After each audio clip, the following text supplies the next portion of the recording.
Welcome to Movie Reel. I'm Samantha Tomlinson. And I'm Kevin Tracy. Welcome back, folks. How's quarantine, Kevin?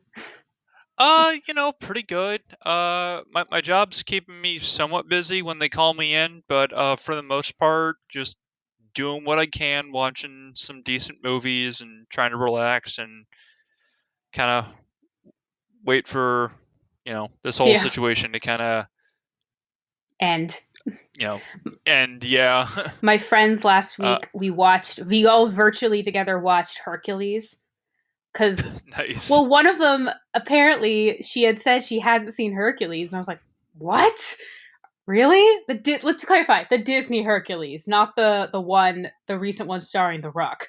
The Disney one, just in case there was Yeah. any debate. Wasn't there another Hercules movie like that came out like a year before the one with The Rock that had Oh, like one Kellen of the guys from like Lutz. Twilight? Yeah, I Yeah, didn't yeah, see that, but it yeah. had like some dude from Twilight in it or something. Yeah, I haven't seen either, so I don't Yeah, know. I did see the one with Dwayne the Rock Johnson, and that one was kind of interesting because they have it set up like the whole thing is that like Hercules and like his crew are basically like con men for the most part that do like all these like missions like or like do like all these like bounties and stuff. It's like and their stories have just been um exaggerated to the point where like oh this guy's like the legendary son of Zeus and he killed this three-headed snake and it was literally just a couple of guys dressed up in like alligator skins like oh yes these this deadly tribe of Amazons. It was just a woman that was just like a foot taller than normal. Like and Okay.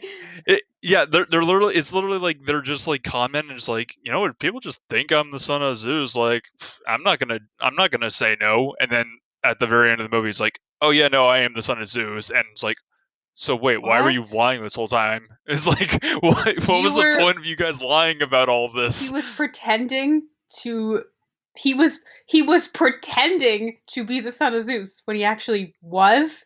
But like did he know he was or does he learn that he is?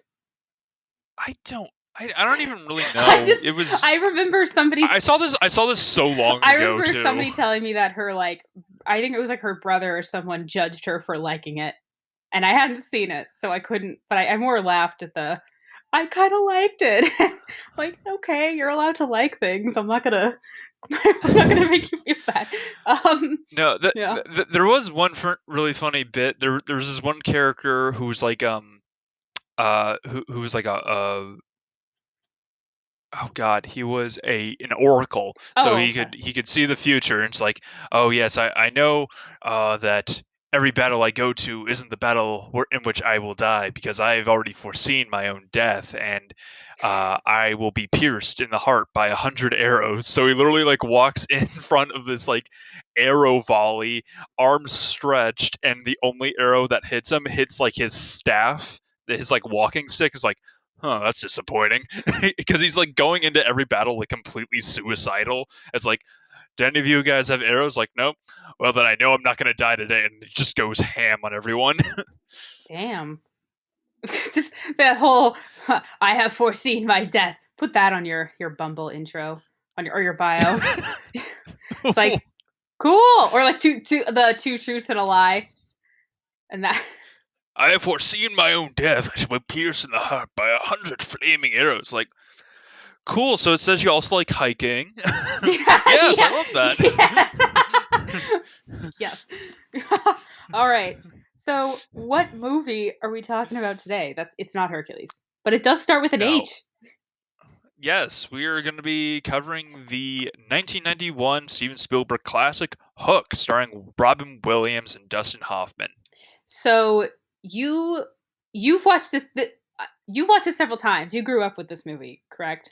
Yeah, I still have like a pretty well oh god, I don't even know the right word. I have a pretty well preserved VHS copy of this movie. Oh, I thought you were gonna say VHS copy. Yeah. Yeah. Um. I almost Yeah. said DVD. Is like, no, it's not a DVD, VHS.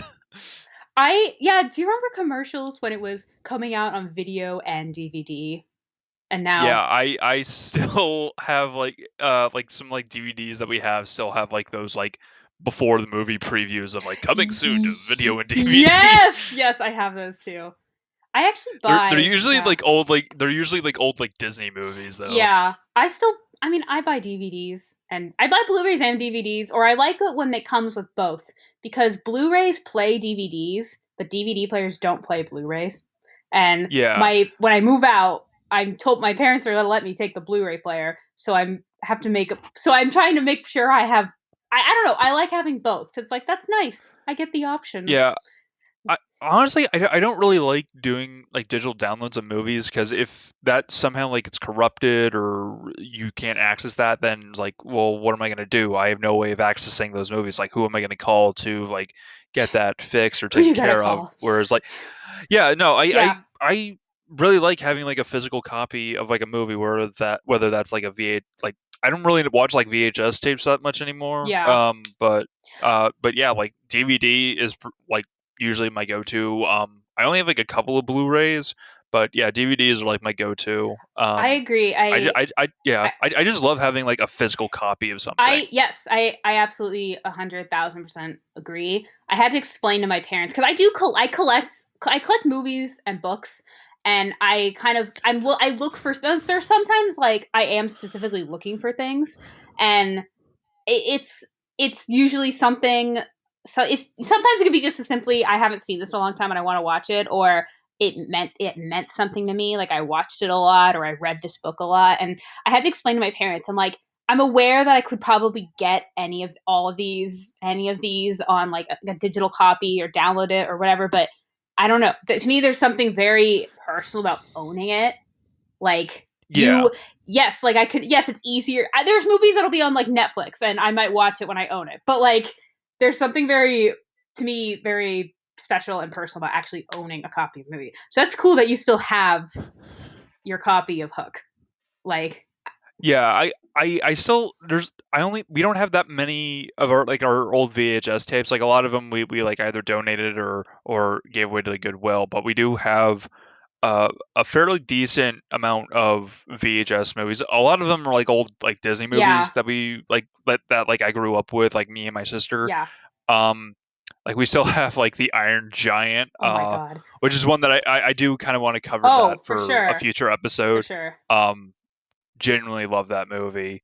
Um, like a bunch of like old Scooby Doo movies from the Yeah. '90s, like Zombie Island, Witch's Ghost, I stuff like that. never I have those now on DVD. Like I actively like I search know. for them, or I went uh yeah, yeah, I have. I think we still have VHS copies somewhere. I'll go to like thrift stores and I'll see people. There's VHS copies of whatever, and I'm just like, I'm assuming some of these it's like, oh, someone donated them because they don't need them anymore, and there's gonna be that one movie that someone's gonna buy because it's worth something. Like a lot of Disney Yeah. movies, they're worth like thousands of dollars, and it's like, and my parents don't get it.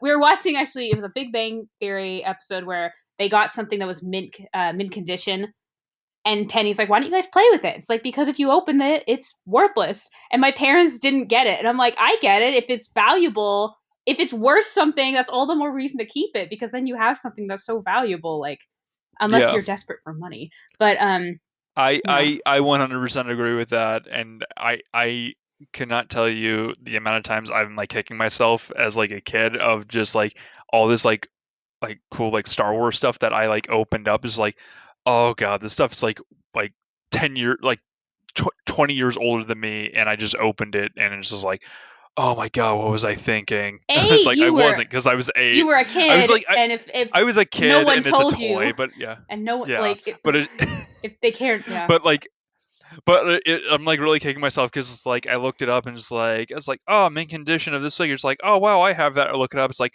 it's $1,000. Like, oh, son of a bitch. Oh god. Um Yeah. yeah. I cannot tell you how many times like I've like stumbled upon like a rabbit hole of just like old like movies or stuff of just like old VHS tapes that like we used to have is like, oh, it's like The Land Before Time and it's like mint conditions. Like we don't have like mint condition copies of it, but it's just like the collection of just all those movies, even on DVD, is surprisingly expensive. Hmm. VHS is going to be, and I'm wondering if VHS is going to be like vinyl today. Do you know what I mean? Like, I wonder if it's going to Um, make a comeback. Like, it's going to be stylish. no, I think the stylish one is a Laserdisc because not that Oh, many right. people even knew about that. Yeah. Like my sister had never even heard of Laserdisc until like a year ago. I didn't even know what Laserdisc was until God, I want to say like 3 years ago. Yeah. I just thought that was like a made up thing in like a movie. I was just like, oh wow, I just got like the new laser disc. I'm gonna Yeah. play this on my laser player because this is the future. It's just like, oh, okay, that's a cool made up thing. Yeah. It's like, oh no, this is real. Okay, yeah, sign me up. That sounds cool. Hmm. Um, Um, so back to Hook. yeah, no, yeah, Unless you but yeah, have more to no, talk about having with like Hook. my yeah, no, yeah, my old VHS copy. I did not watch the old VHS copy. I managed to find a copy online. Watch that, and I have not seen this movie in, I want to say, at least 8 years. So my memory of it was a little hazy, and I forgot how depressing this movie was, to be honest. So I did not grow up with this movie. I vaguely remember, I think I remember commercials for it, like it was playing on something, or like I vaguely remember being like outside, or I like see through the window, like it's like Robin Williams fully as Peter Pan in the costume and his two kids are next to him. I vaguely remember that image, but like, yeah, I, I don't know. There's no good reason why I haven't seen this movie. I didn't, as a, I when I was a teenager, fine. I am to blame for not having seen certain movies. But when you're a kid, I didn't go out of my way to, hey, can we? It was just whatever my parents put on, and Yeah. so I had no. But when Robin Williams passed away, and Netflix and everything was playing Robin Williams movies, this got Yeah. released. This was one Netflix, and I attempted to watch it, and I got to when he first arrives at Neverland, and I think I just, So 40 minutes in. yeah. Okay, we'll get okay. It takes a really long time for him to get to Neverland. This movie is really long, and the spacing, the timing is, in my opinion, really slow. It's a little too it's a little too long for sure. I think there were definitely Yeah. there were scenes where there were certain scenes that I wish we had, and there were certain scenes that were not necessary, and there was some stuff where I was like, I don't know. Well, but anyway, I got to at 40 minutes in when he gets to Neverland, and I think I don't know. I just lost interest. I didn't keep going, and then I attempted it again a couple years ago. It went back on Netflix, and I I thought I had gotten up to when he first meets the Lost Boys, and then I realized, because I'm like, I got up the last time. I got up to the scene when they're all eating, and he's like, what the hell, there's no food here, what are you guys doing? And then he gets Oh into yeah, like, the imaginary food fight. he gets into the name calling battle with Rufio, because I remembered a little Yeah, bit of that, Rufio. but I'm like, that's weird because I kind of remember this scene. I don't remember, there were a lot of scenes before then that I had no recollection of. So this was I was glad to watch this. I wanted to watch this because I wanted to actually finish it, and but also it was a douchey. I think the reason I stopped the last time, and I think maybe even the first time a little bit too, was because it was not, I think it wasn't an HD, and so it was just so bright. Like, I felt like I needed sunglasses. Like, the lighting was just something about it looked too, I didn't like the way it looked visually, and I had to Yeah, stop no, watching that it. that was one thing that I did really notice was the amount of like oversaturation and like lens flares you would see when Peter Pan is flying around towards like the end of the movie. It is unnaturally bright, and Mm-hmm. even like when they're like in the cove, there's just so many like reflective surfaces and metals that everything has a gleam to it Yes, that is just, this like everything yellow, has a gleam. it was like, it wasn't even just like it was lit warm, because things can be, it was like lit too warm, like everything looked, kind of had this yellowy tinge to it, And because Yeah. sometimes there's this perfect, sweet spot where it's just a little bit warm enough that everything looks bright and vibrant, which I think I would have. I mean, I love vibrancy, so I would have preferred that. But yeah, Yeah. it was weird. So I'm glad that I'm not the only one that noticed that. I felt like such a Yeah. douche. I'm like, God, it's too bright. I can't watch Yeah, this. no.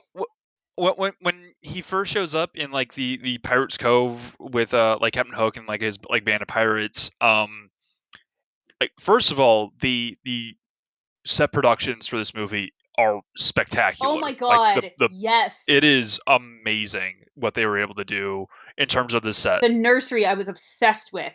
It was gorgeous. Like I just loved the way it was designed. It was very like this very innocent looking. The I will say It was very fantastical. yes. Even like the normal rooms were very much like this looks like something like ripped straight out of the pages of a storybook. Yes.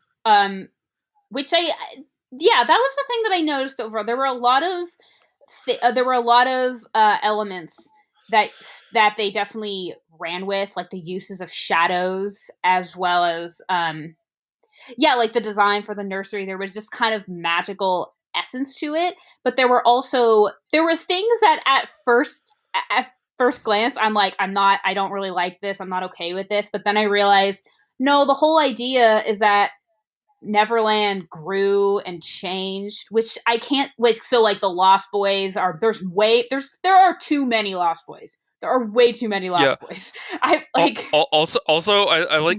Sorry, no time. there's a scene in the movie where Captain Hook and Shmi have this It's Smee. huge, like, yeah, Smee, Like Smee, who's Smee. Shmi? he, Anyway, he, Bob yeah. Hoskins' character. Yes. Um, in the captain's quarters, they have this like elaborate like 3D modeled map of the entire island of Neverland, and they said that like over the past like 30 years, they have yet to find where the Lost Boys are and like kill them all. But the Lost Boys are in like this giant like tree fortress that is overlooking the cove where the pirates are. How in the past 30 years have you not been able to find them? They are They right there wait next to you. wait a minute. That's okay. That's something else that I that didn't quite make sense because so first of all, just the movie when the movie starts, it's Peter Pan is all grown up. Like that's the idea, that's the Yeah. concept, and that's a really fun concept because to work with, and he's watching his daughter, his wife, and their son. They're watching their daughter's school play where she's playing Wendy in a Of play of Peter Pan. yeah. And I was Yeah. so getting confused because I'm like, so their last name is Banning. They are the Bannings, and I was getting so confused. Yeah. I'm like, why? And then finally later, Wendy, she's like, so the wife, Peter's wife, her name is Moira. She is Wendy's granddaughter. So in the original Peter Pan, I love Peter Pan. By the way, it's always been a favorite. I love the book. I have 3 copies of the book, and there's 2 more that I'm looking for that I've read as a kid. There's like specific covers that I read as a kid that I'm looking for, Oh, and okay. so in the end of the original book, so yeah, the Lost Boys go go to London with Wendy, Michael, John, get adopted. Wendy Peter comes to visit in the winter, and Wendy goes to Neverland for spring cleaning, and then she grows up, and he comes and he takes her daughter Jane, which Disney kind of ran with that in their Peter Pan sequel years ago, and then Yeah, which all fairness, I wasn't really a fan really, of. I love that movie. I loved that Yeah. version. But anyway, aside from that, Yeah. they and then Jane grows up and has a daughter, Margaret.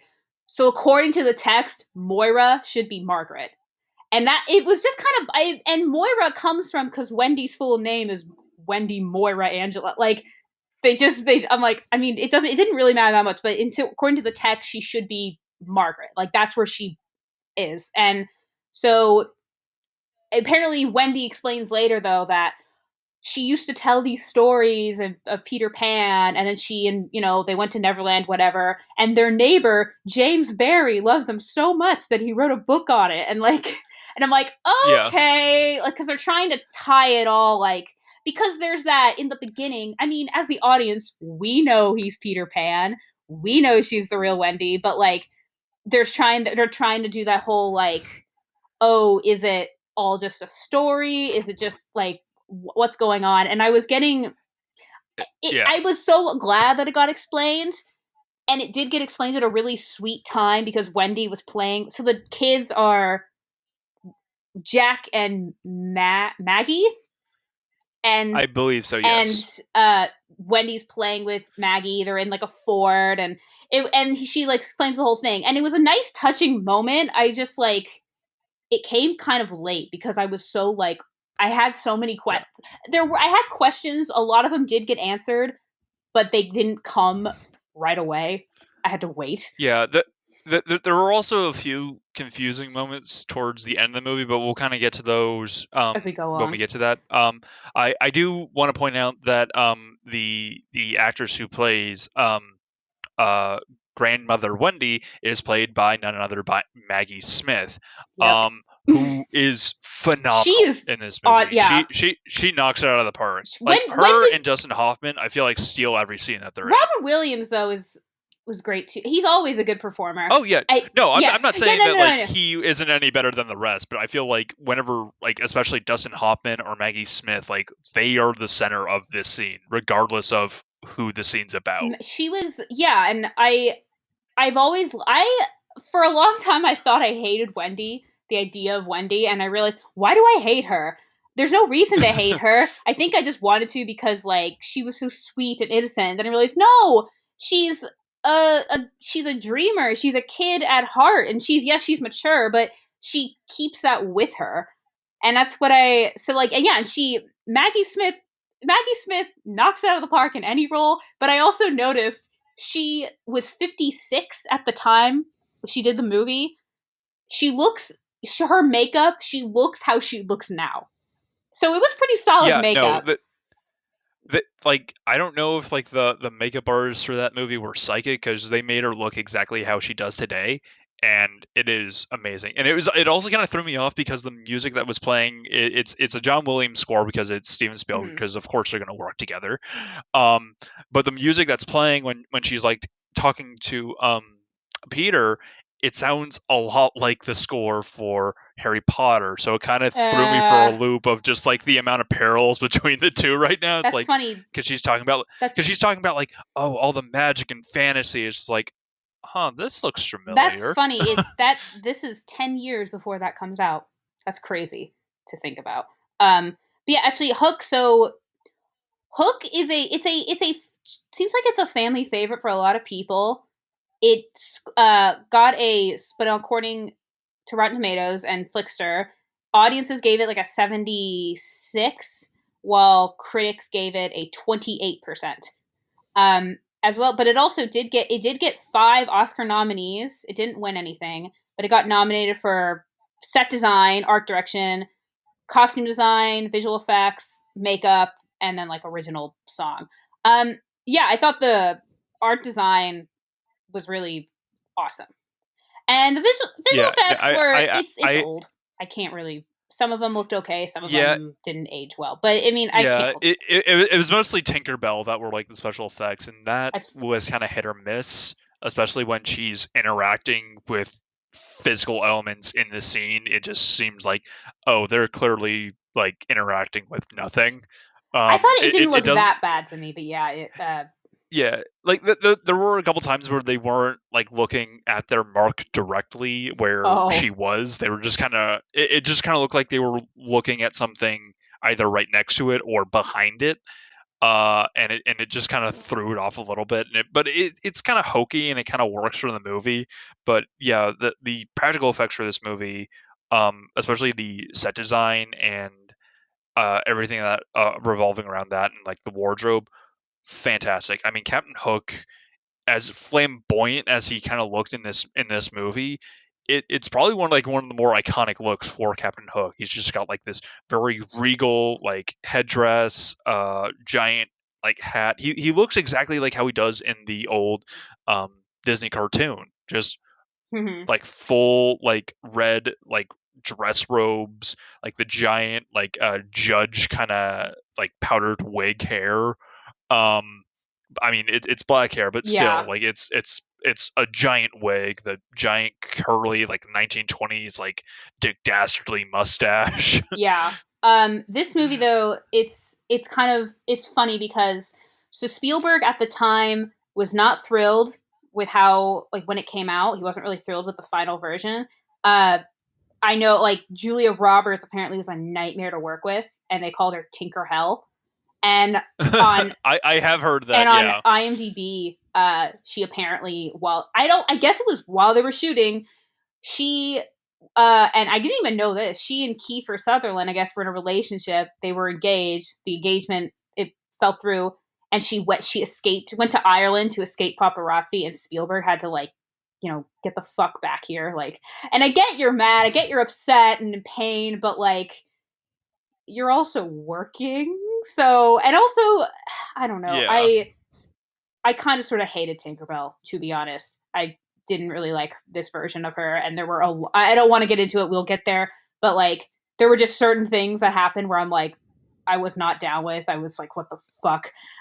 We'll get there, but Yeah. That yeah, there were a lot of moments with Tinkerbell that either like made scenes last way longer than necessary that could have been fixed with a simple explanation on her part, her, or and then there was just like yeah, the like elements that she introduced that were not necessary or needed in any way whatsoever that just kind of dragged the movie out way longer than it's necessary. because she talks. Because Tinkerbell doesn't talk. Yeah. She just has like these like she sounds like a bell, like, and obviously like Peter can understand her, and but the whole point is that why she's such a fun character is because it's all in her behavior and her facial expressions, and it just pissed me off that she was very nice and warm, and as well as she talks because she's just offering up exposition to Peter. So uh so yeah, when we anyway, backtracking, when we start the movie, yeah, Peter, I didn't even realize he was a lawyer until he said it. I thought he was just generic business guy, but he's kind of Yeah, a it was it was thrown in there. it was very unclear what he did. He's Yeah. just he's a workaholic, and he's like he's on the phone during his daughter's play, and he has to, and he's like, okay, I'll be there tomorrow, and the son is like, but it's my baseball game tomorrow, which he's like, oh no, I'll be right there, and of course he misses it. And right after the game, it cuts to them, they're flying to London because Granny Wendy is being honored for she started this whole she's opening up a orphanage hospital, because I guess the idea is like, help the lost boys find family as well as hundreds of other Yeah. kids, and they're flying on, and it's so Peter hates flying and he hates heights, which, I mean, I don't I mean I know like I wasn't I had an issue with that, but like I understand being afraid of heights, but when you're on a plane, is being afraid of heights a thing when you're on a plane? Because it's not like you're. I, I don't know. I feel like it's part well, I mean, I'm mildly afraid of heights, so I Yeah, feel I mean I like don't know. flying and in heights, like I'm not necessarily afraid of flying. Um and I'm perfectly fine. I'm perfectly fine. I'm perfectly I'm perfectly fine flying in a plane. Not necessarily great when I'm like on like the roof of a building Yeah, because you or can something like see that. everything, whereas if you're in a plane, Yeah. you can not sit next to the window, and you know. Yeah. No, no, and even then if I sit next to the window in a plane, I'm fine. I actually think that's really I cool and I agree. find I it always have to sit so by much the window. yeah, I oh yeah, everybody does. But no, I feel like it's just kind of like not necessarily a rational fear for that. So I feel like it was kind of like a fun choice to kind of fully emphasize the fact that like, oh, this guy can't be Peter. It just I thought Yeah, it was kind of like a fun yeah, choice to kind of make him seem a little bit more. like the exact opposite of Peter Yeah, yeah. as much as possible. It's like, oh, he's like a workaholic asshole, and he's a horrible father, and he's afraid of flying. It's like, oh, okay, so this clearly isn't Peter, even though it But is. he And it's like, okay, that's a fun twist. is sitting, but he's like clutching the seat, and so I thought, oh, he's afraid of flying. And then later he says he's afraid of heights, and I'm like, I mean, okay, like that didn't to me. That's a different fear than how he was his behavior. But anyway, so Maggie, they're on this flight. Maggie shows him, or no, Jack drew a picture, and Maggie was showing it to her dad of the plane crashes. Everybody has a parachute except Peter, which is damn like uh Yeah, and so Peter asks him why didn't have a parachute, and because he's mad at him because he has enough time for him, he doesn't make time for him. And uh he then I guess is like tossing up like a baseball, and or no, he's tossing it and Peter's yeah, worried it's gonna break the window. He's like, what? No, it's not. And then he tosses it and it hits the roof, and like the air masks fall out. And this he says like, when are you gonna stop acting like a child? And Jack's kind of laughing. He's like, I am a child. Like, what the hell are you talking about? And then Peter tells him to grow up. And my issue with this is that's a big thing. Peter Pan is telling somebody to grow up. And it was this weird ass cut because it was on Jack, but we saw Peter's hands like pointing at him. And I was like, what? It was just such a weird cut. And I'm like, why are you really trying to tell me that this was this the only usable cut? Like, why is this such a weird? Like, I should have seen his face or his facial expression, or at least both of them, not just Jack, because that line is it's bigger for Peter to say as opposed for yeah. Jack to hear.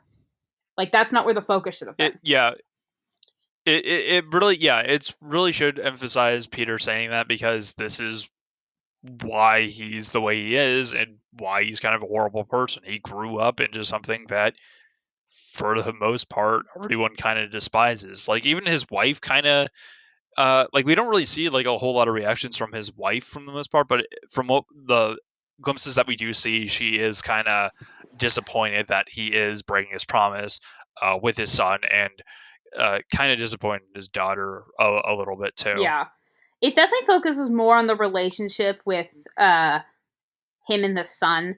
The daughter, because the daughter just seems to have, and she's the symbol of she's innocence, and she has total belief. Like when they arrive, first of all, it is Christmas apparently, and there is no indication before they arrive that it's Christmas.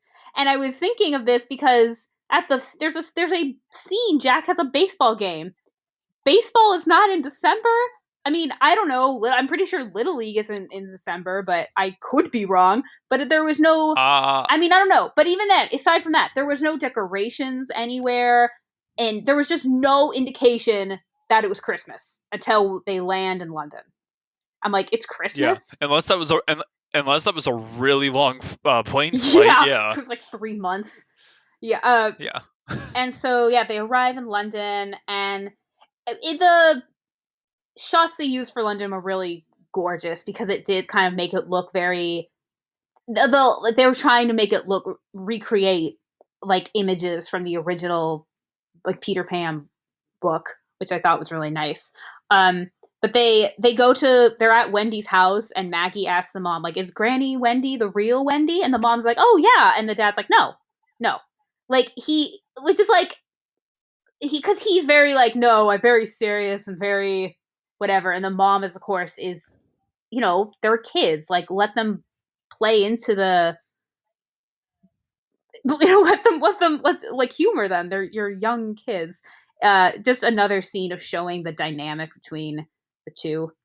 Um, but when we meet. I didn't realize because I don't know if they said the name or if I missed the name, but Toodles, who was one of the Lost yeah. Boys, Oh yeah, is living yeah. with His Wendy. it's like cousin Toodles. I Yeah, didn't hear the name for a long time until maybe they said it and I just missed it.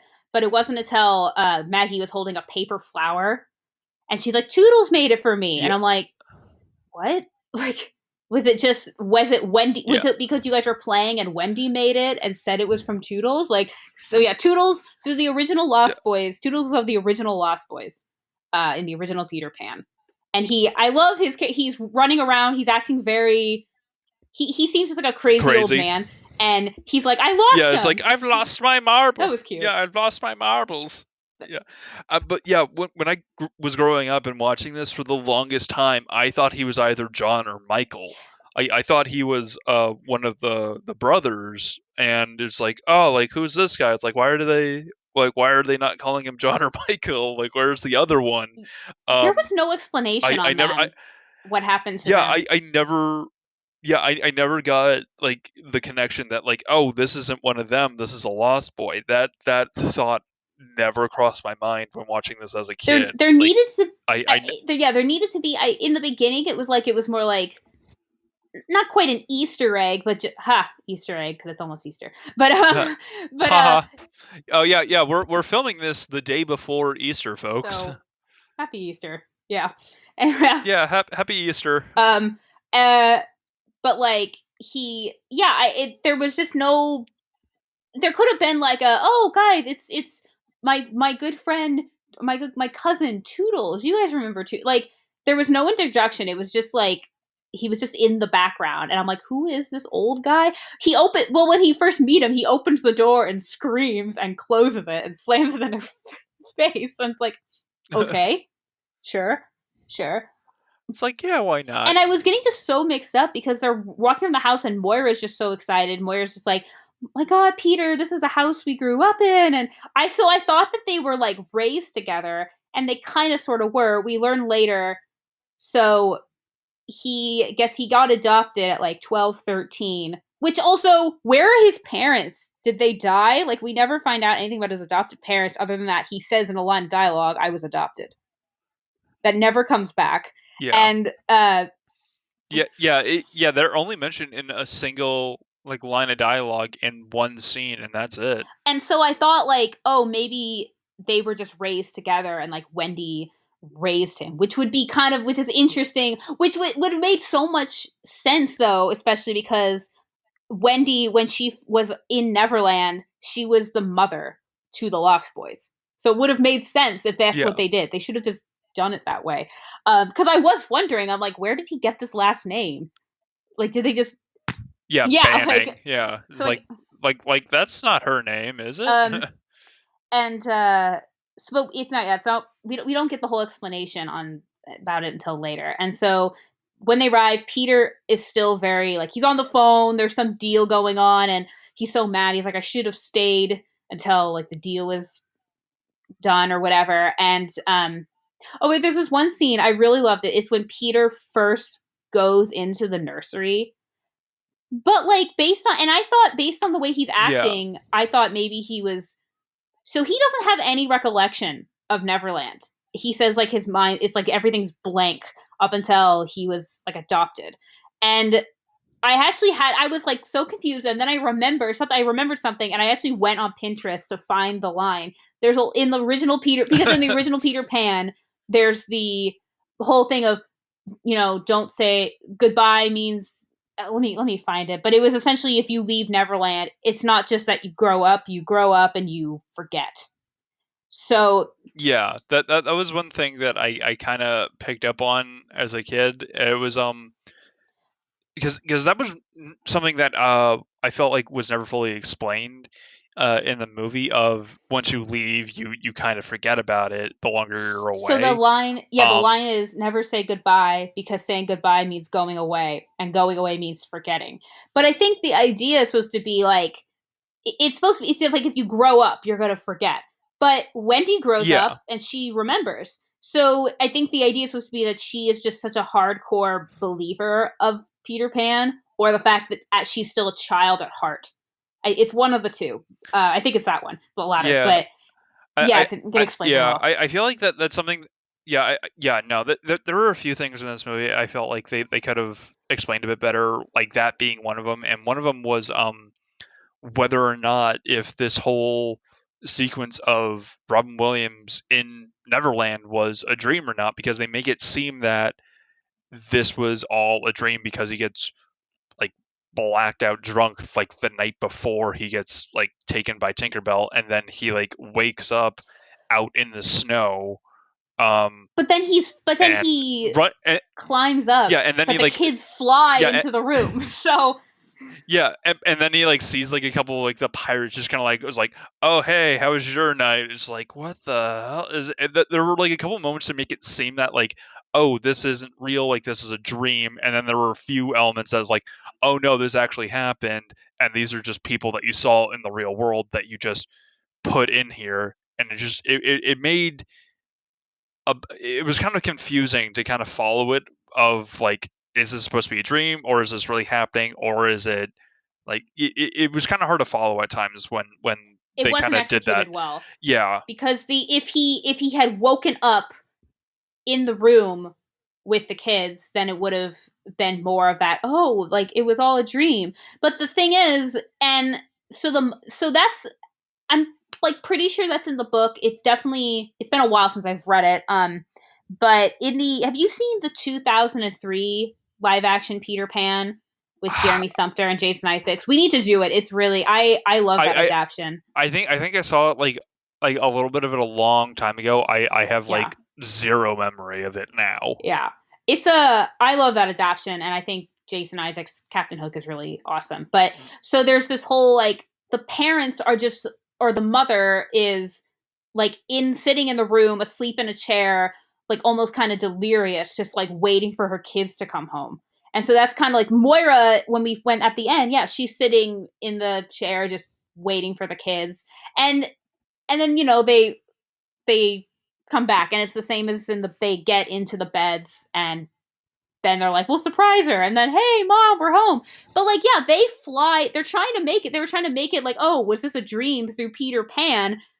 But then the kids fly into the room, and then I mean, spoiler, Toodles, he get Peter gets his marbles from Neverland, and Toodles then flies, which is a really sweet ending. But Yeah, it just kind of, there wasn't enough evidence to even, I never once thought, oh, is this a dream? I more was like, wait, why is he asleep in the middle of the park in the snow wearing his original clothes?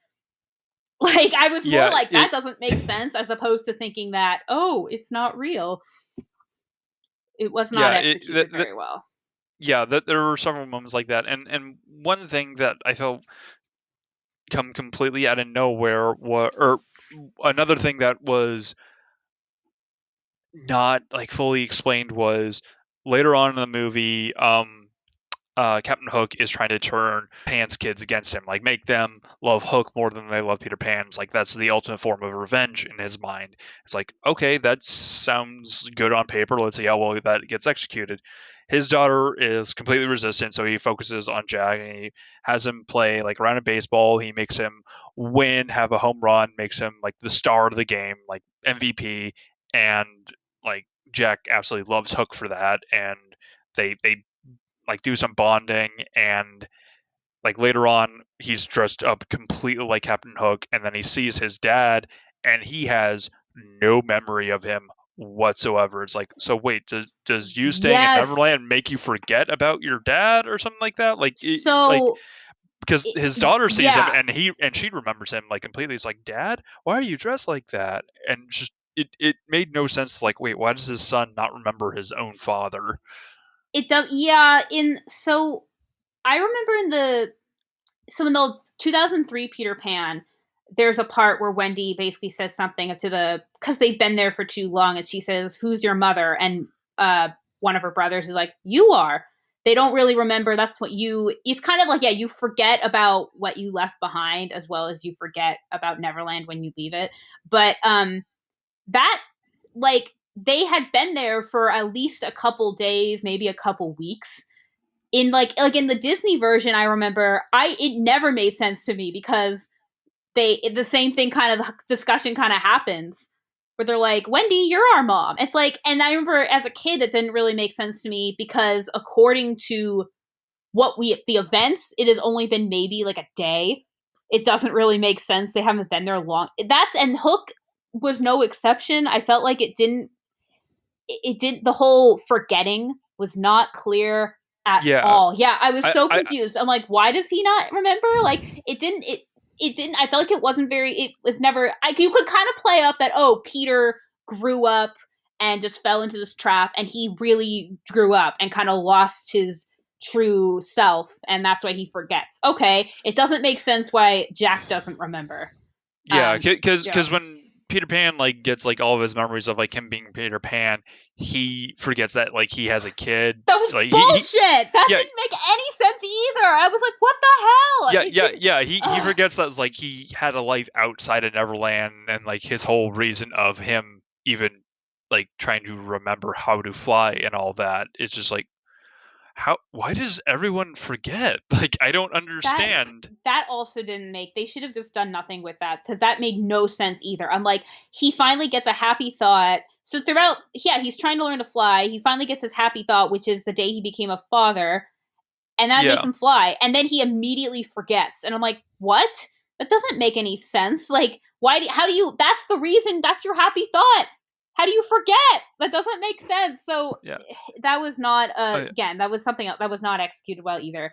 Um, Yeah, and then that scene gets completely sidelined by a completely unintroduced mm, and unexplained and undeveloped uh one-sided romance from Tinkerbell to Peter Pan. fuck that. I was so pissed off. I literally was like, what the fuck? I It's was like not okay with that that at all. it came out Like, of it came completely out of nowhere. see, It's that like was another reason. Yeah, Tinkerbell loves Peter, and she definitely has a jealous side because he does spend time with like Wendy and all these other. But like, it's not a it's that I was not okay with that at all. And she kissed him, and I'm like, what? And then it, because they wanted to have the line of, I have to go get my kids, I have to go back, I have another life, and it's like, that was, it could have just been he finally remembers, and then maybe just, I don't know. He remembered, and I thought, oh, the movie's gonna wrap up soon because he can fly now. He can go save his kids, and then no, there has to be more. There has to be more of a reason for him to go. Which, like, no, there doesn't need to be. We have his reason for yeah, going. yeah, it's like you have the perfect reason. You're trying to save your children and bring them back home. And also, this was one thing that we never introduced is when his children initially get kidnapped, the inspector that is helping them out is none other than Phil Collins. When I saw it, they have a bunch of weird. There's a bunch of weird cameos. So Phil Collins, yeah, is the inspector, Yeah, and he shows up after. Yeah, the uh, kids have been kidnapped, which I actually really like that scene. That whole something's off, and Toodles is like, he has this little rhyme of like, Hook is back. Like, I thought the beginning of this movie I really liked. The first like act I thought was really great, and the inspector comes, and then Tinkerbell comes, convince. Yeah, Peter's drunk, oh, which he oh, had like one glass, yeah, and I do want to point out one thing is that when Phil Collins is explaining, it's like okay, we'll look into it, and he says is like, oh, it was probably just a prank or something. Your kids will probably be right back. It's like there are children missing. There are gashes in the wall. There are signs of forced entry. What part of this sounds like a prank? yeah, there's a note from Captain Hook saying, "Hey, come get your kids. I took them." Yeah, I did. Yeah, I love that it's like whole sequence it's like though. what part of that sounds like a prank? What kind of don't have note to self, don't have Phil Collins investigate the disappearance of your children. That's probably a meme somewhere. Oh, it Um, needs to be now.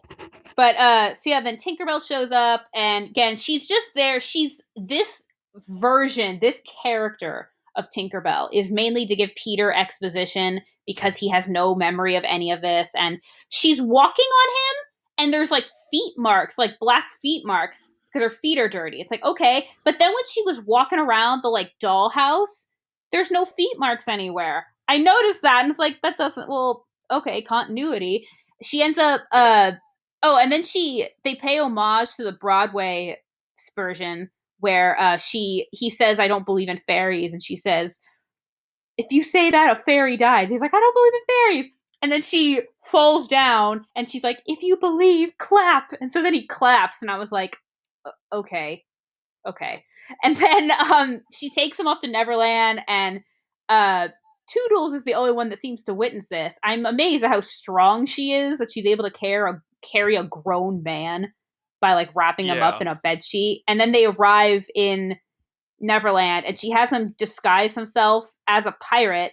And again, I was just kind of thinking, if they had stuck with the original Peter Pan, with the original Tinkerbell, um, it would have been really funny to watch her for, because it could have been the same scene, but maybe she's like, I don't know, flying around and like her punching his leg to make him limp, or like if there was no dialogue, it would have been really fun to see. But so anyway, he finds his kids, and they're like kidnapped by Captain Hook. And there is another pirate that he says, someone Captain Hook comes out, he's like, someone's here is not shouldn't be here.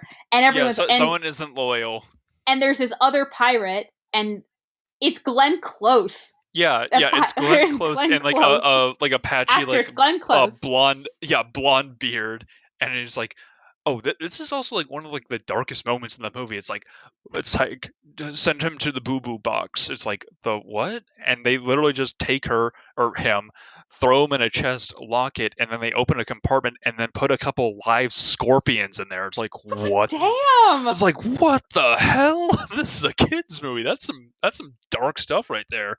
And you finally Peter like, and then I don't know, Hook like shows off the kids, and Peter like finally he's like, those are my kids. And he's like, Captain Hook, you better have an attorney on hand. Like he's like, so like, okay. And that was when he says he's a lawyer, and I'm like, he's a lawyer? Like, I thought he was just business guy. Like, it was not very clear what his job was. And Oh, the scenes, to me, they made it seem like, oh, like you better get, like he was threatening to like hire a lawyer to fight against Captain Hook, and he's saying, hey, like you should do the same as well. Like that's what it seemed like I yeah. was getting out of that scene. And Hook is like, this isn't Peter. There's no way this is Peter. And that's what it didn't make a ton. So Hook, I thought, like, Dustin Hoffman gave like a. I wasn't really anything against his performance.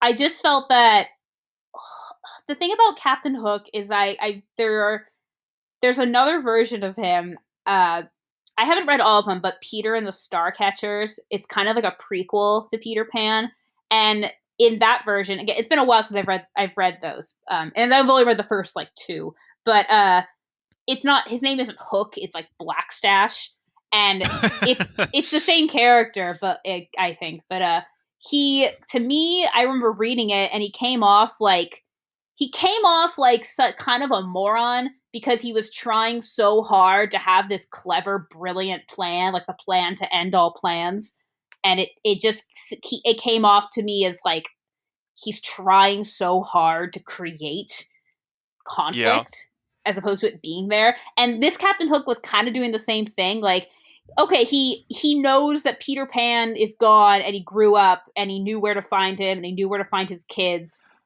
Okay, and yeah. I'm just like, Also, it's like why? Why do you? it's like also how did he know how to do that? Was he just like staking out Wendy's house for the past 30 years?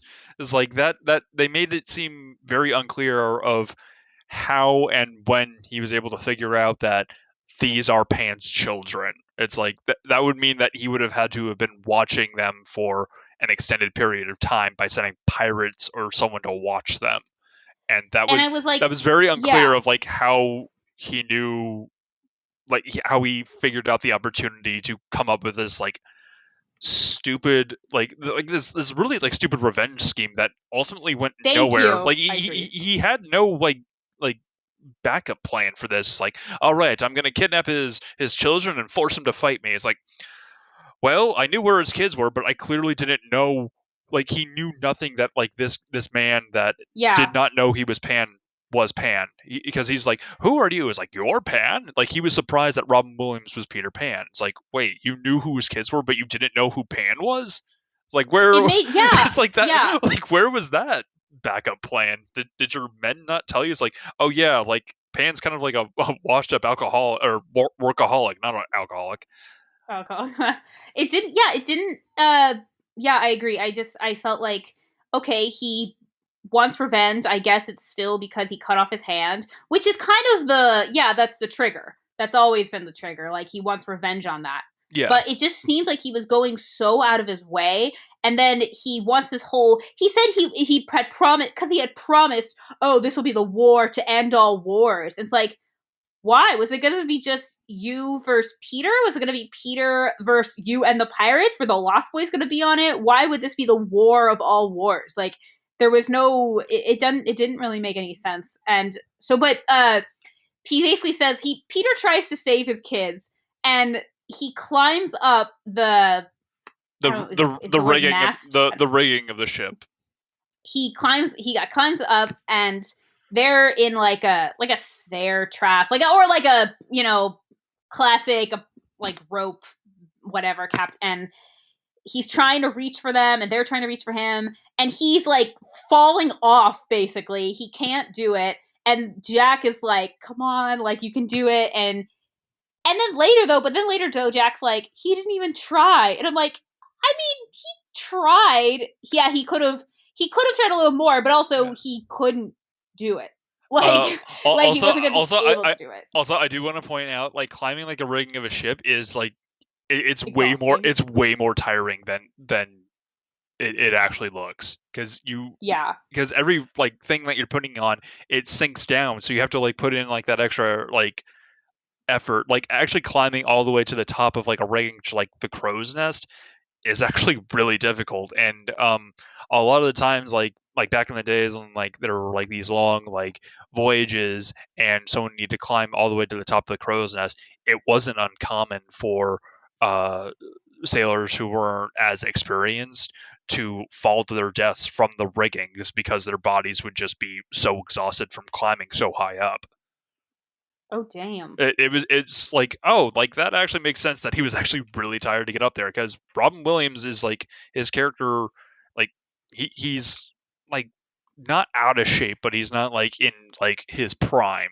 So it makes sense that, like, yeah, he's exhausted climbing all the way up to like like I don't know, like the halfway point of this like wooden, or this rope rigging to climb up to the top.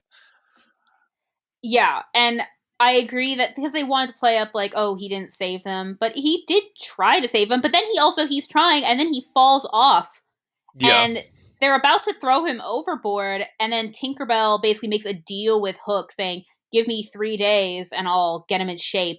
And I'm like, okay, I like, if anything, it would have just made more sense for, Peter escapes, and then they, like, he wants to go save him, but Tinkerbell's like, no, we gotta get you into shape first. Like, he's not gonna kill your kids yet because he wants to fight you. He wants to kill you more than the kids.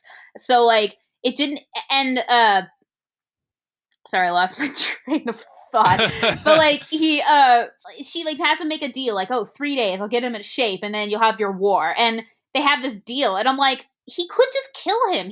Does he want revenge, or does he want a big show? He's I like think Loki. like Like, he, like, yeah, no, like I kind of understand. It's just like he wants revenge, but he does also kind of wants to make it sporting, because it's like he's been like fantasizing about this for like the past 30 years, and he doesn't want it to just end on like this really like depressing note of like, wow, I just killed a middle-aged man in the middle of a midlife crisis. I'm a winner. it, it, it, I mean, it poses no challenge, and Peter Pan at this point poses absolutely no threat, so that killing him now proves no point of how awesome he is. It's like, yeah, I just killed like my only enemy. There was no fight yeah. whatsoever. I just kidnapped his children, and I just stabbed this like overweight middle-aged man. It's like, all right, that was a Monday. um, That was my Monday.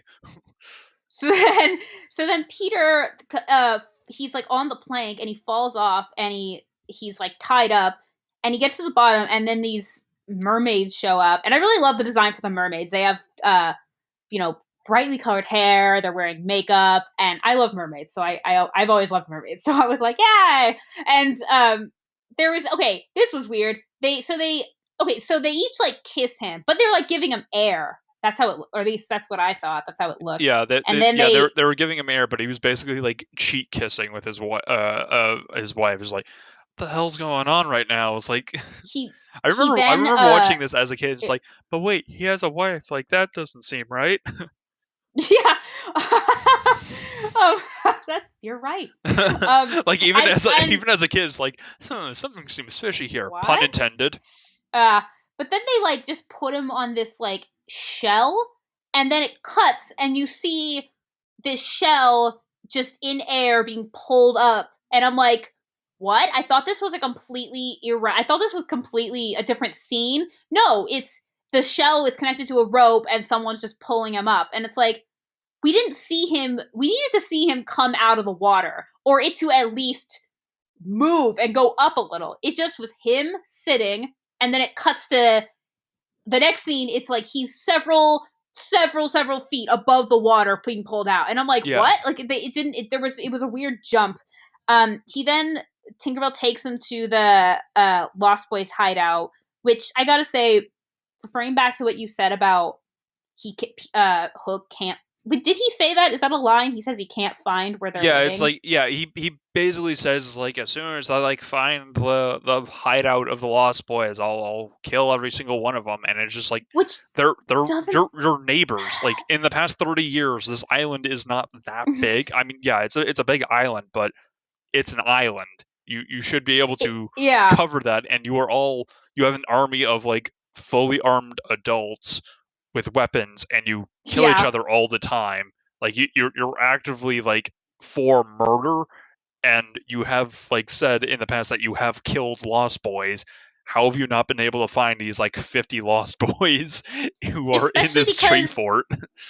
especially because unless they moved, which was never. I don't remember them ever mentioning that. Yeah, no, They it's never fully they like implied that Hook they did. found their hideout. That was the whole like Tinkerbell said, "I drank poison for you." It was because Hook as a sent as a like a gift, and it was poison to Peter Pan at the hideout. Like he knows the hideout. Like that's and I was wondering like are we supposed to believe like in the did like Wendy and Mike did none of them deal like end or like kill Hook, or was that just in the book version in this world that James Barry had I Hook killed? It didn't. I think that like the book version is supposed to be like an exaggerated version of like the Yeah, events of this one, that were just embellished by like the author, because yeah, it doesn't feel like they fully match up with what has happened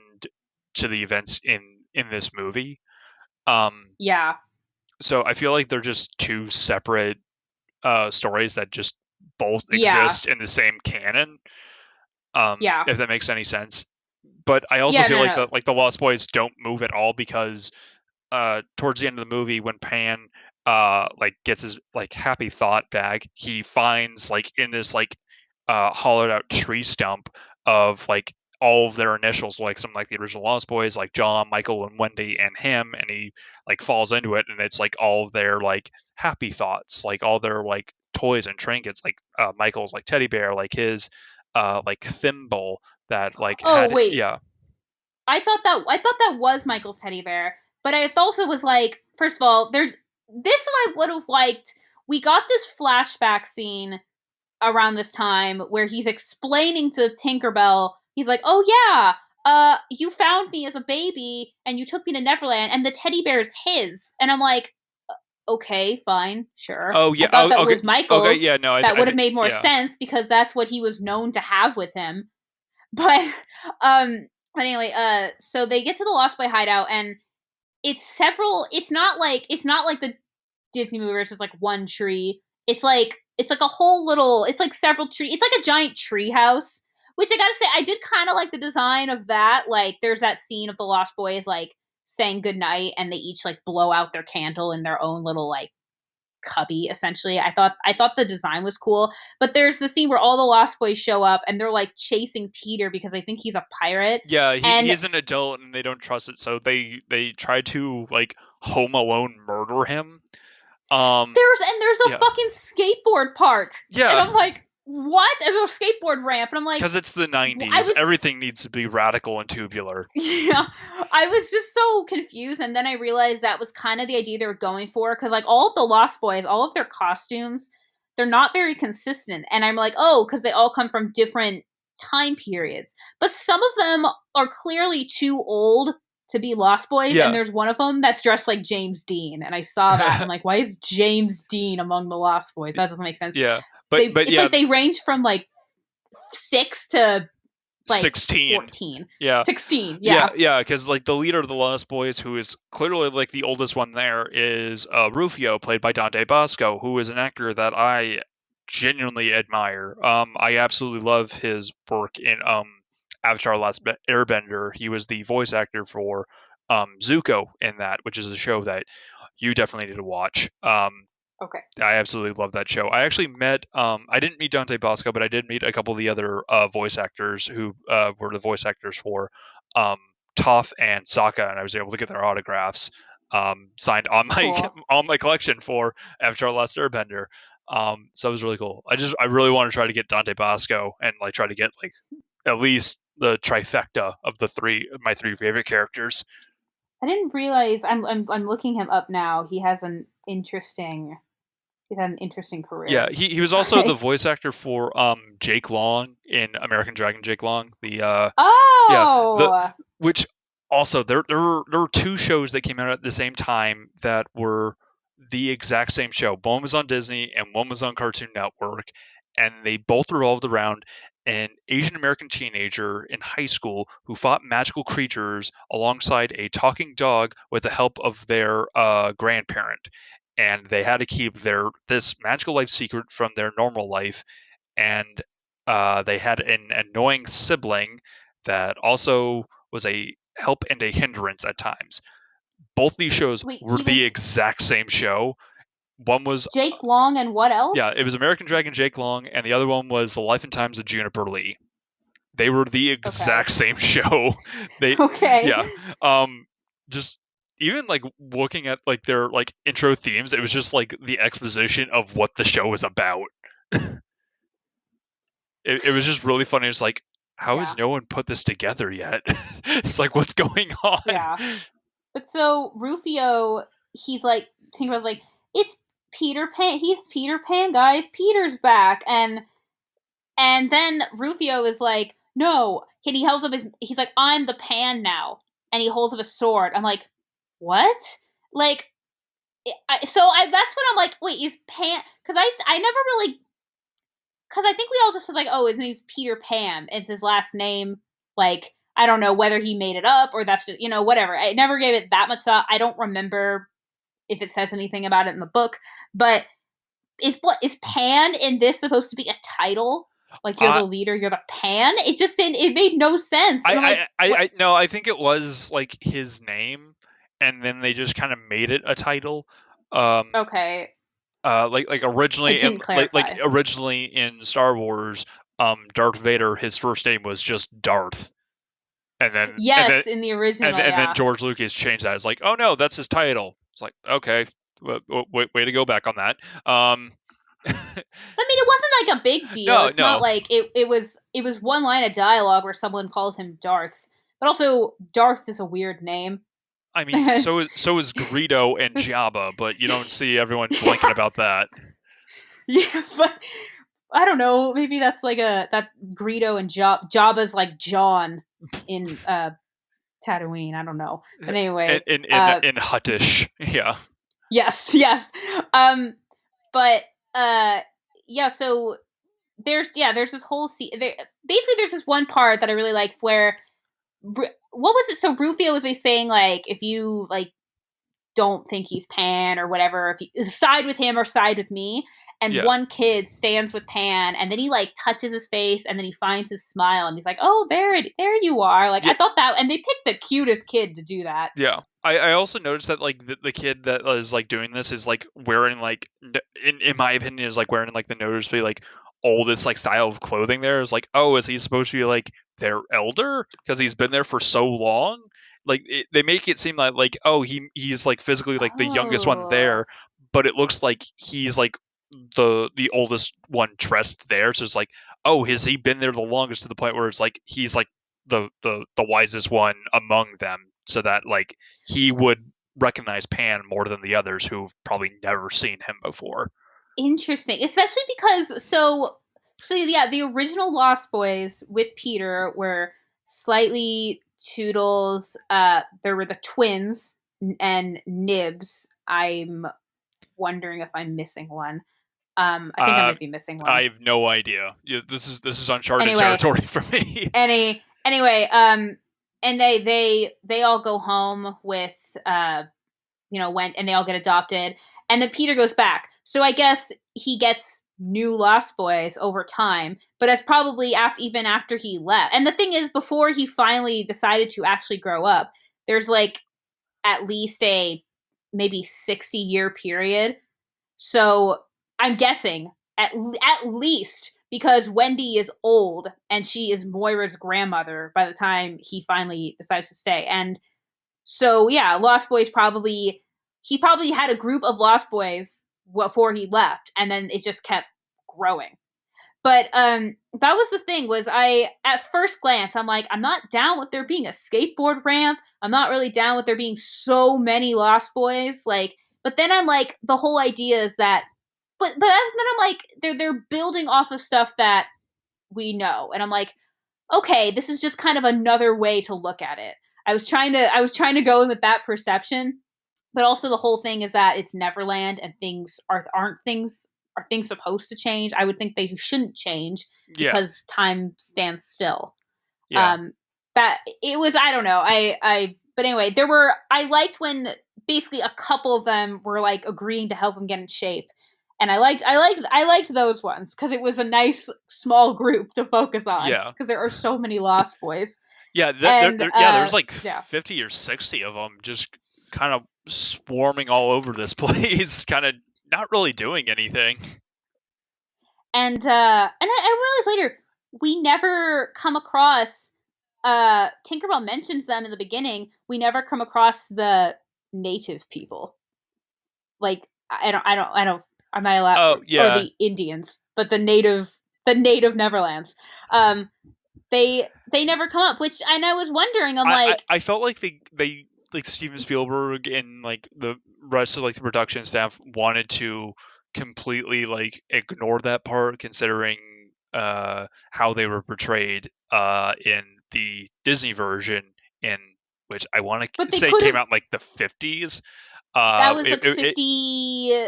I think It was either 53. 53 or 50. Yeah, 53. It's like I always mix it up for either 53 or 58. I think I, it was 53. I'm pretty, Yeah. yeah, I'm like 90% sure it's 53. But yeah, I felt like they just kind of wanted to focus on the struggle with like the Lost Boys and the pirates rather than just introducing Yeah, another like third element that, for the most part, I feel like they wouldn't really have like been that much of a contribution to like his cause of like trying to but remember who he was. they could have had like a scene of first of all they yeah, they're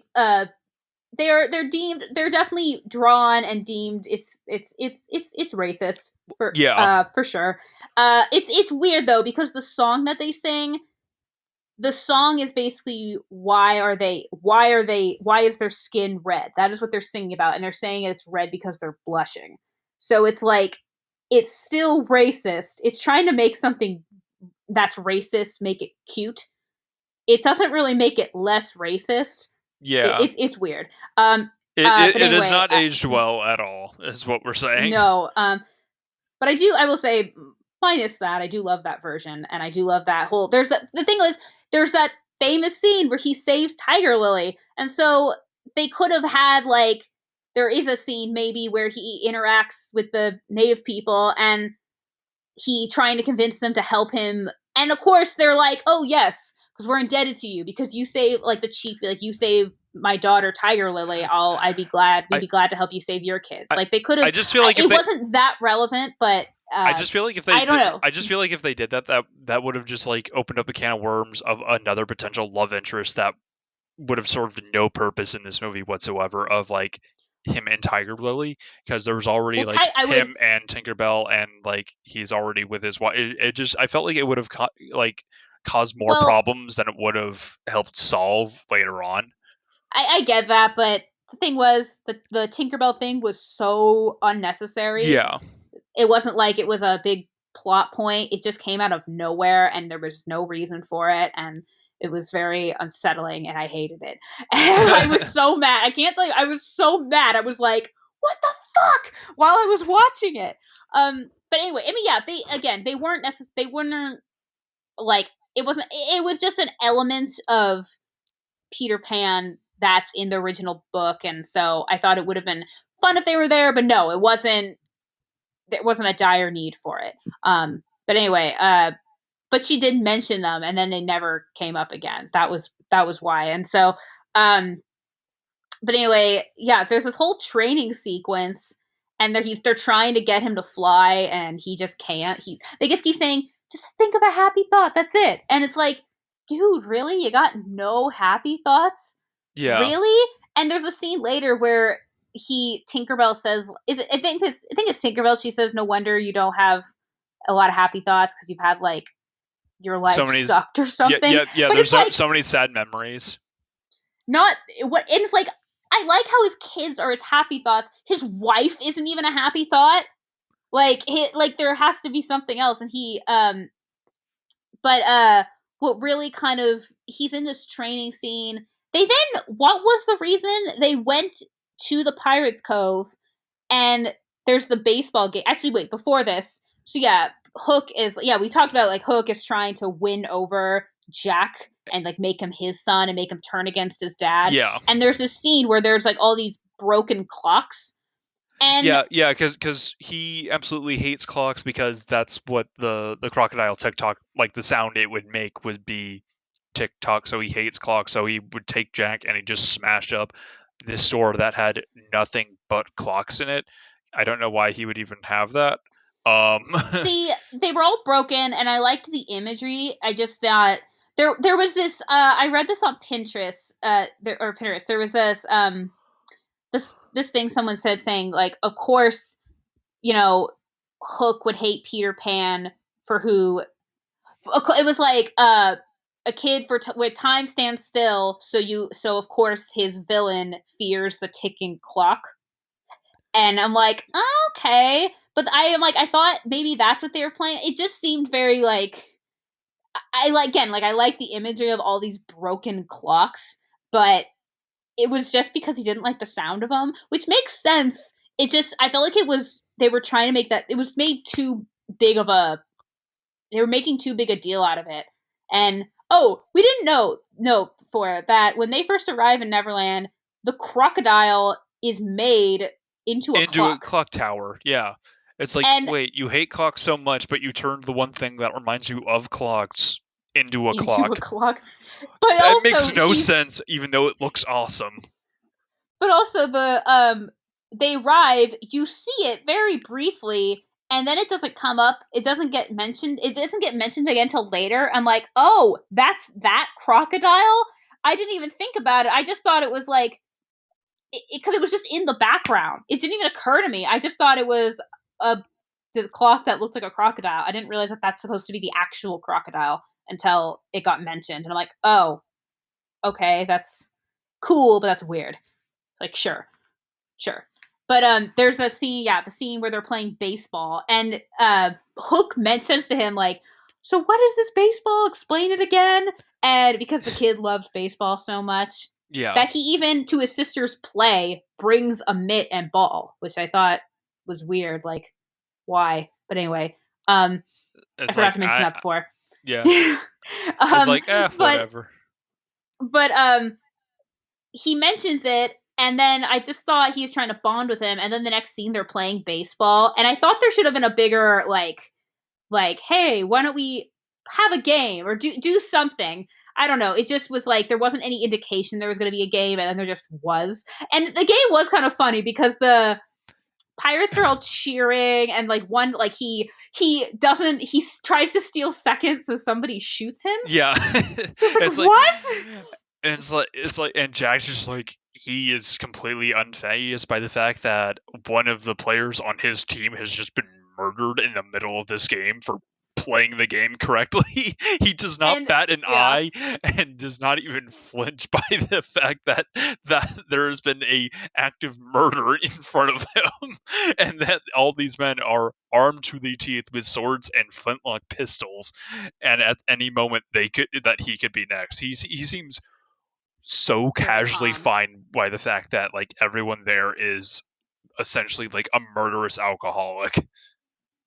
He's pretty much on edge up until the clock scene, Yeah. where he doesn't, because I think by that point he kind of sort of trusts Hook, and he doesn't. He's just so done with his dad and his broken promises, and but anyway, Peter and the Lost Boys. I don't remember why. Oh, it was to steal Hook's hook, and Yeah, they see for the game. reasons. Yeah, yeah. Why? I don't remember. Like for plot purposes, it never really It, came up, for or a is that sick maybe it prank, did? bro. Um. It's like, oh, this is gonna So be the best yeah. prank ever. We're gonna steal Hook's hook. He probably doesn't have any backups for this. So Hook, yeah, and he's watching his son play, and then he kind of gets brokenhearted when he sees that he's really uh you know starting to take to Hook and prefer Hook. And oh, so before because Maggie gets like taken away because she is just resistant, like you said before, and she Yeah, says to Jack, "Run home, Jack, run home."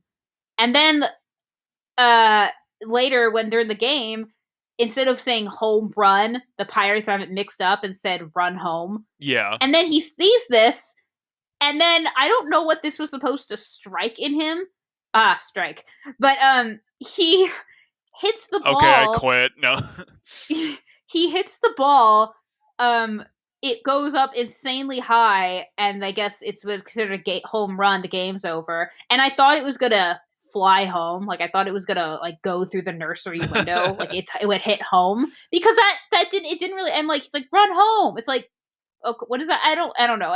Yeah, And then it this was is it was just a thing that like went nowhere. It's like remember about your life, and it's like okay, oh wow, I won. All right, forget my life.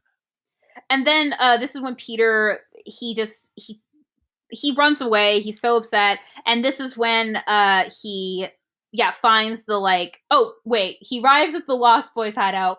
The ball comes down and hits him in the head, and then he suddenly looks in the water and sees his like Younger child self, yeah. reflection, and I'm like, really, a hit in the head, like from a base. Like I just thought that was stupid. It could have been something Any else, number of things, and I was like, no, or amnesia. nothing, I was like, or no, nothing. It amnesia. did, Yeah, and this yeah, is when he finds. I did like that scene a lot. He finds the tree. He finds like the old hideout.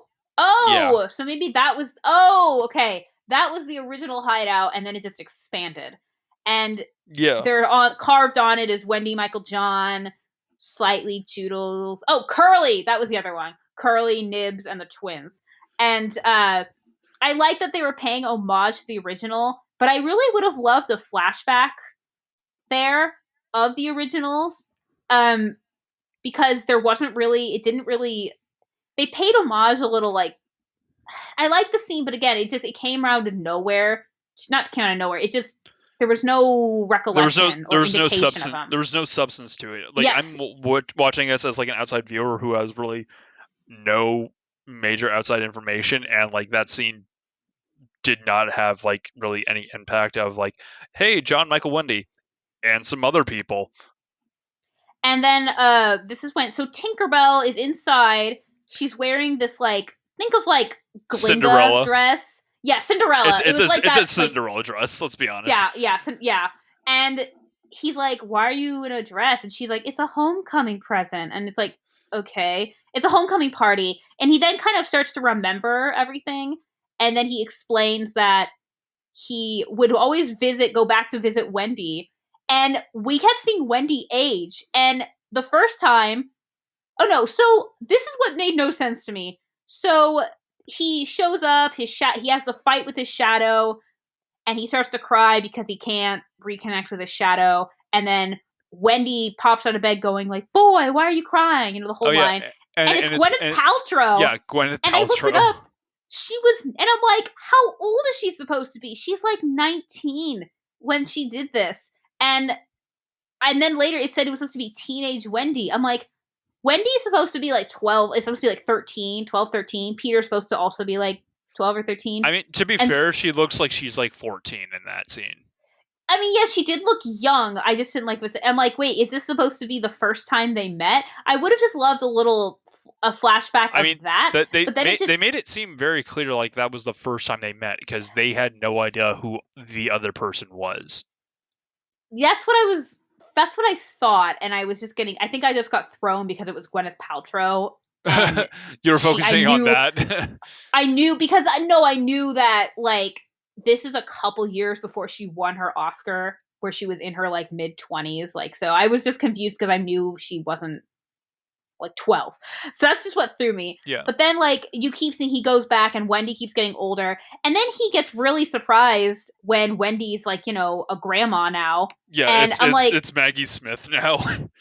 and I'm just like, that's what I didn't understand. I'm like, so I don't know. But anyway, this is when he sees Moira asleep and he's like, and she's like, no, I don't want you to take her. I don't want her to have to deal with that heartbreak. And because she had mentioned earlier, like, because I think most of the girls, they all had crushes on Peter Pan, and he kind of just doesn't really understand it enough It's like, what is to love? do anything with it. Well, yeah, well, there is the whole, like, what is a kiss? Like, he doesn't understand what... That actually is a thing in the... He doesn't really know what love is. He doesn't understand. And there's this like sequence. There's a scene in the 2003 version. It might be in the book where she wants to grow up because like Wendy wants to grow up and he doesn't. He's like, what is there? Like, what else is there other than this? That's what he doesn't understand. He doesn't understand love. And he then sees Moira, and then he just decides he says, I want to give her a kiss, a real kiss. And then Yeah. I'm like, what? Just this one look, and that's all it takes. And Yeah. it's not even that he stayed. I just think it would have made. I didn't believe that. Like if It he, kind of came out of nowhere, and it's like, wait, you knew what it was this whole time? It's like, oh, you sly dog. I just didn't buy that at all. I'm like, if he like showed up and then like watched her a little bit and then decided to stay, okay, but just that one glance, and then he says to Tinkerbell, I think the reason I stayed was because I wanted to be a father, and then it cuts to Moira that just having had Jack, and that's his happy thought, and that's when he's able to fly. And as he's flying, you notice it a blur, and then you notice it when you see the full version of him flying. His clothes change to, I guess, his original like Peter Pan attire, and Yeah. I like the costume. But why did his clothes change? Like, wouldn't it have made? I don't know. I would have made more sense to me if he was dressed this way from the beginning, or like he arrives, he needs new clothes, so he has to give him these, and then as opposed to him having a whole other wardrobe that didn't really, the fact that they're going to just disappear anyway, and he's flying around, and then this is little. Then shortly after, yeah, he has no recollection of his kids or why he came, and he said, "I'm here to have fun. I'm here because Tinkerbell's crying because she knows he's gonna leave." And this is when she grows full size, and I'm like, okay, and then It's like, kisses him. yeah, it's like, where did that come from? Was not okay with it. I was not okay with that at all. And then he's Honestly, there like, were so many no. like random like there was so much random shit with Tinkerbell is like that came completely out of nowhere. It's like, okay, fine, let's just move on. Yeah, just yeah. Yeah. I guess I think I said this in the beginning. There were a lot of scenes. There were a lot of like unnecessary elements, and there were a lack of certain things. And so he then decides to go and save his kids. And there's this whole fight scene. And I will say I did like because he kind of just finally was like, yes, this is Peter Pan, and because before when as soon as he is able to fly and he immediately forgets why he's there, and uh he then I don't know, I like his character version of Peter Pan as he's fighting because it's childish, but there's Yeah, also he knows, yes, I'm saving my kids, like, yeah, and the yeah. final fight is like the most PG fight, like sword fight I have ever seen. Yeah. Like the Lost Boys are just showing up. They're just like they have like the one fat kid being used as like a projectile to like run them all over. It's like all right, he, comedy is like fat he, jokes, and they're I all guess shooting he's like supposed to, food yeah. coloring at them, and it's like apparently like they're just that's apparently acid to pirates because they're just like recoiling in so much pain because like it got in their eyes. Like, all right, just wipe that off. You're good to go. You have a gun and a sword. These guys have food coloring. I think you guys can take it. And yet, I know no, these kids are just able to they're just they're they're home aloneing like they're home alone massacring these pirates with just homemade like super soakers made out of bamboo. but the yeah and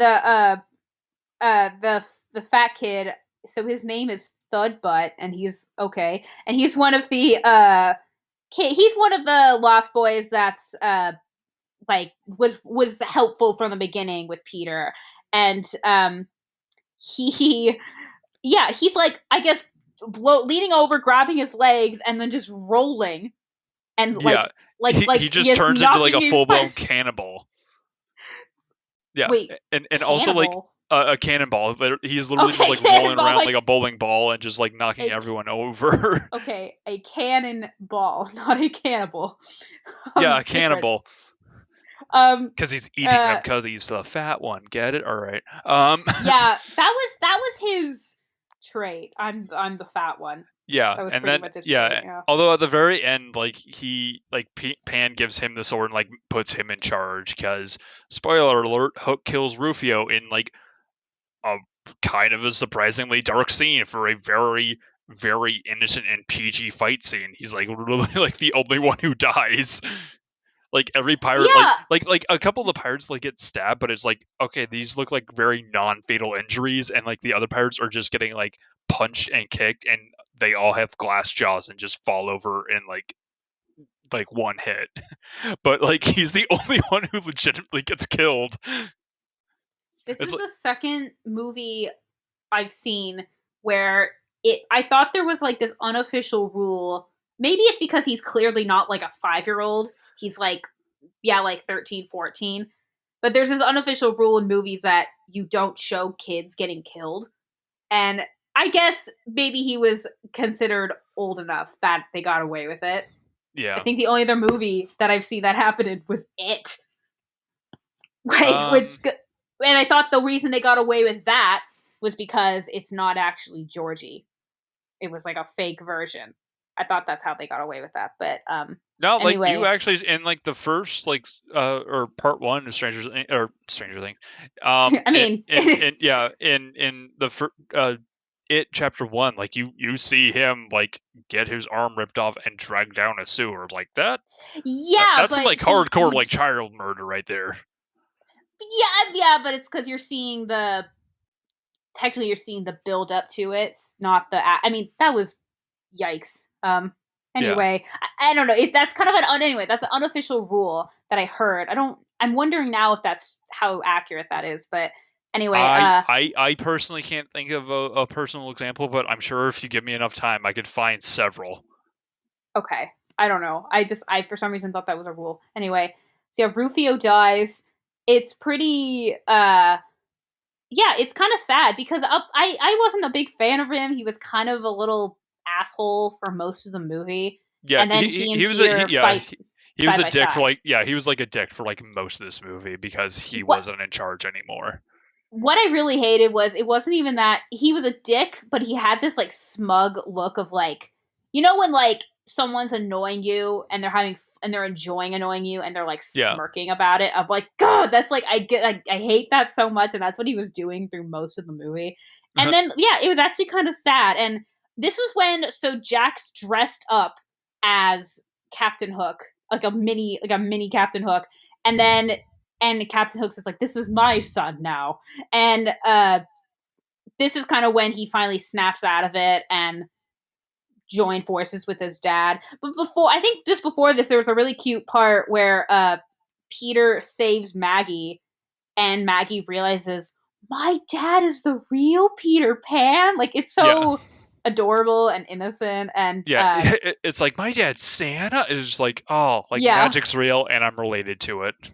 yeah, and so then the fight just because it's it's Pan versus Hook, and there's a I'm like he I don't know. It kind of it was like a fake like, oh, you think it's done?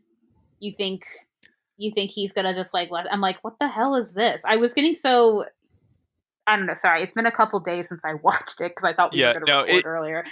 yeah, no, what then plays out is a very drawn out sword fight between Captain Hook and Peter Pan, and it's really Yeah, long, and it like they like fight from like the span of the from his ship all the way to the clock tower of like TikTok, the crocodile, or is it a crocodile or alligator? it's crocodile. Crocodile. Um, yeah, it's them just kind of like sword fighting and like backstepping all the way there, and they're not doing anything fancy. It's just attack block, attack block. It's just them kind of just doing side by Mm-hmm. side. Like they're not doing like any like fancy like footwork, or like there's no real It's like, very basic. yeah, Yeah. it's extremely like basic. Like this is just like a fencing like 101 class. Like this is just like their actual like fight coordinator was like out sick that day when they were doing this. Like just make it up. It's like all right, clink clink clink Well, clink I clink. mean, when you really think about it, I mean, you know, who knows? Hook probably learned just by being a pirate and growing up. Peter probably learned out of like self defense, and like so it's kind of you know it's not as much of it's not as like tactful as like Princess Bride, for example, because the whole object is just to keep yourself alive as opposed Yeah, to looking. So I get yeah, but no, I agree. It was I mean I understand that, but I mean usually yeah like there's like something else. when they're fighting, like they're like even when like one of them's attacking, like they're leaving themselves wide open for them to block and then counterattack. There's no counterattack. It's just Yeah, attack and block. There's no like parrying or like thinking 3 steps ahead to like fight your opponent. It's just attack and block. There's no block attack counterattack. block. There's It's like the there's first nothing day. else. It's like the first day of stage fight stage fight choreography Yeah, in drama this class. yeah, this looked like the practice take, and then it's like, we don't have enough time. Let's just run with this. It's like, all right. And then he ends up losing the wig comes off, and there's this kind of you think that it's gonna be over, it's gonna be the end, and then I don't know. I was like, what? It just seemed very. Are you kidding me? This is how it ends? But no, it ends with the alligator. I thought the alligator. I was getting so confused. It seemed like the alligator was coming back to life, but no, the alligator falls on top of Hook and and and eats it him. and so I was like, is the alligator? Is the crocodile? I mean, is the crocodile alive? Like, is the like it was not. He then It dis was for one brief instance of revenge, and I think that was it. and I was just like, okay, and then so then Peter sends his kids home and says, I'll be right behind you. And then he has like a farewell to the Lost Boys and makes Thudbutt, the fat Lost Boy, like he's the new like Pan now. But I didn't like that he sent his kids ahead of him. I was thinking about this. I felt like the kids are the emotional tie are the whole point of why he's here and all that. He didn't come back for the Lost Boys. He came back for his kids. So I kind of Yeah, thought the kids should have still been there while he gives all this up because he'd rather be with his kids. I just thought that was an emotional scene that they just kind of it could have been better, or they could have done it. yeah. And so they all fly home, and yeah, the kids just fly into the nursery and climb into bed. And Peter, yeah, he's like said before, wakes up outside, and he's in his like tux still. And Normal. I'm like, I Yeah, don't where when how did this happen? And then I guess Tinkerbell shows up very briefly, so you know, and then disappears, and it's like okay. And then that's so before all this, somebody one of the lost way before this, the lost one of the Lost Boys gives Peter Toodles marbles.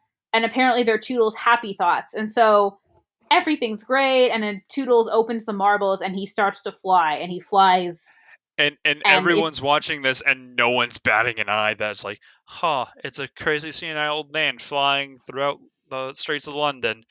Shouldn't Mora be like, wait, what? So like all this is real? Like, Yeah, yeah. like, Everyone's just like, oh, happy ending, smile and laugh, freeze frame. but It's like, I what? did really like so in the very beginning when Wendy says like hello Peter and Peter's like hi Granny Wendy, and then this time when she says hello Peter because she sees he's back and he's like hello Wendy lady, like it was a very sweet little, she knows yes he's found his true self, because I did like that there was that scene before Tinkerbell comes of her like my god you are so far gone, like you're Peter Pan. You got to go to Neverland get your kids, and he's like, you're old and crazy, and then So I really I like the ending a lot. I like the beginning a lot, and I like the ending a lot. The middle there was just a lot of weird it things. it it it dragged on. The pacing was just It was really really slow at long. times. I do still really enjoy this movie. It Oh does yeah, still hold a soft spot for me, especially since like I grew up with it. But yeah, there are moments in this movie where it's just, I feel like they could have done something a bit differently, and I can understand why um Steven Spielberg, like, this isn't his favorite movie, even though he made it and he doesn't even like it. Um, he actually so yeah, at the time he was not thrilled with it. He didn't really like it. But he has since said that he actually glad he did it because that's what made him, that's how he became friends with Robin Williams. And apparently he, when Robin Williams died, he rewatched it and couldn't finish it because he was crying too much. It's like oh, that's heartbreaking. oh. Um um yeah, and I will say yeah, overall, I mean I did enjoy it. Obviously there were questionable character elements and decisions that I thought were wrong and should, or just not as Fully fleshed complete, out. fully fleshed out. But it wasn't like you're not bored.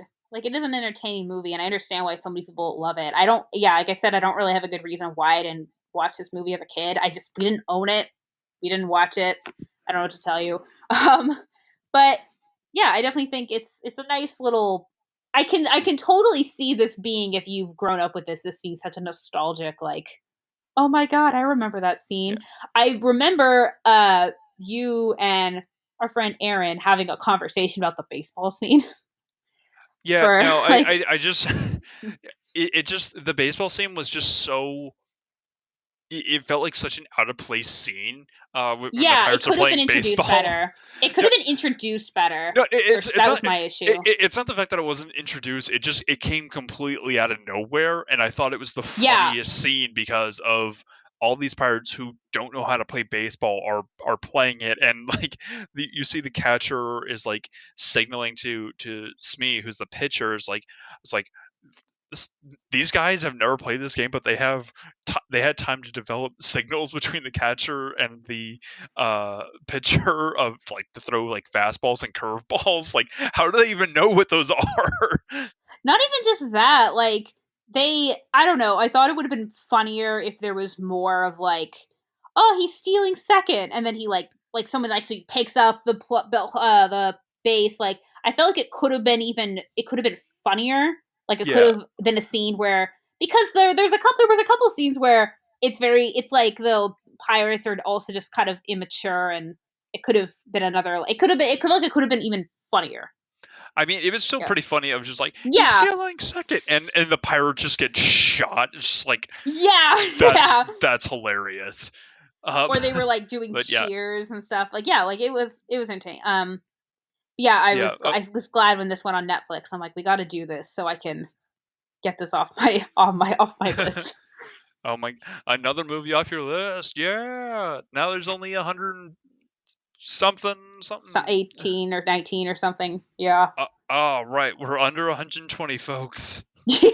I gotta go through. I actually want to like send you pictures of my list and be like, because I feel like I have stuff that's just, oh yeah, I want to watch that, but I I it's I not remember. stuff that's like no one judges me for having not seen it. I So mean, I'm like, I do remember you reading like some of the titles on your list, and I do remember judging you quite harshly on no, some of there are plenty, them. but there are some like there's a show I kind of want to watch, but I haven't because it's heavy and I'm not really in the mood to do it. Like that. I'm like, should that be on like a different list, not on my main? I need to watch these movies list. Like, I don't know. I know. I don't even. There's certain movies I don't even tell people, like, because I don't want to hear it. I'm like, I know. Just all right. So, any last anythings about Hook or Um, want to say? I give this movie 3.5 hooks out of I 5. knew you were gonna say Hooks. I'm like, it's gonna be Hooks. Okay. Okay, fine. 3.5 bangerangs out of 5. Oh, yeah, we didn't say that. They say bangerang all the time, which I guess means like Bangerang. I. It means like I don't know, chaos or let's do whatever. It's kind of like their battle cry, which I'm like, Yeah. okay, okay.